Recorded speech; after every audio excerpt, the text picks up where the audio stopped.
برومهكسين هذا الدواء يمنع أو يفضل عدم إعطائه للأشخاص الذين يعانون من مشكلات في المعدة. فما هو السبب التفصيلي وراء ذلك؟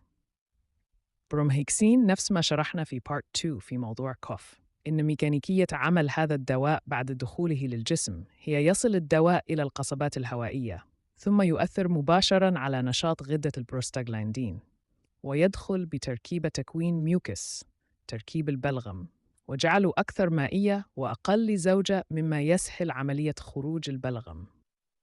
زين المشكلة وين؟ بالضبط.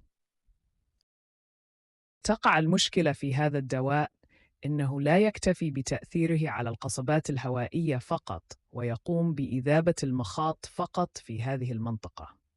لا، هذا الدواء يعمل بشكل منهجي، يعني أنه يدخل إلى الجسم بشكل شامل ويؤثر على المخاط في جميع أنحاء الجسم بما في ذلك المعدة.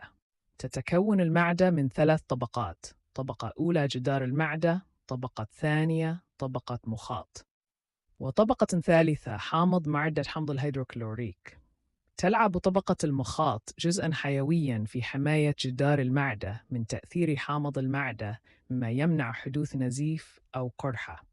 المشكلة هنا بالضبط أن برومهيكسين قد يجعل طبقة المخاط في المعدة أكثر رقة ومائية، مما يزيد من تأثير حمض المعدة على جدار المعدة.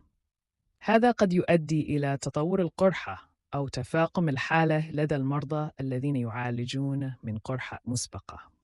أسيتيل سيستين علاقة هذا الدواء بالمريض بعد خروجه من العملية الجراحية.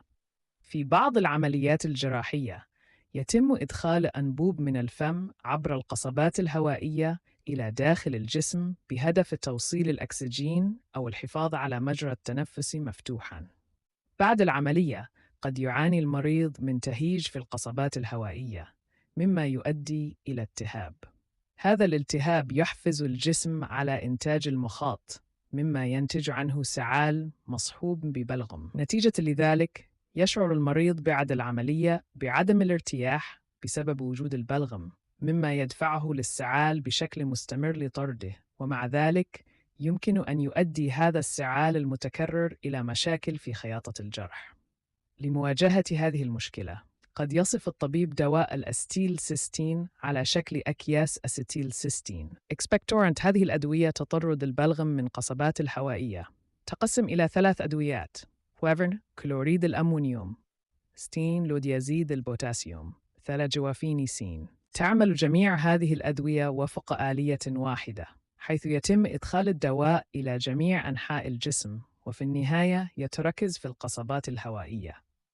يخرج الدواء عبر الفم، ولكن قبل خروجه يقوم بعدة آليات، منها زيادة كمية الماء بحيث يصبح الدواء وكمية الماء كتلة واحدة. بعد ذلك يحدث تهيج طفيف في القصبات الهوائية، مما يؤدي إلى إرسال إشارات للسعال. وعند حدوث السعال يتم طرد المخاط الملتصق في القصبات الهوائية ليخرج الدواء مع المخاط وكمية من الماء.